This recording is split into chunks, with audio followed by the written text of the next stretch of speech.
If you want to use TikTok on your Windows PC or laptop, you can easily download and install the TikTok app. In this video, I will show you a simple step-by-step method that anyone can follow even if you are a beginner.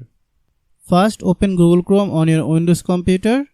First, check your Chrome browser up to date. Then in the address bar, search for the official TikTok website and open it. Once the TikTok website loads, sign into your account or create a new account. Then click the three-dot menu in Chrome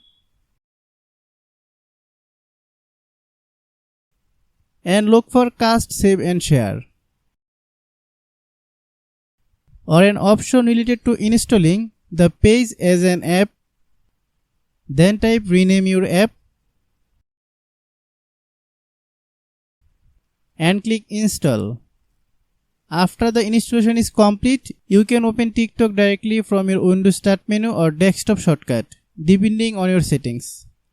You can watch TikTok videos, search for creators, follow accounts, and use many TikTok features just like you would on the website. This method is quick and easy and useful for anyone who wants to access your TikTok from your Windows PC without installing an emulator. Hope you understand. I have a request, if you are new to channel, please subscribe and stay with us. Thanks for watching.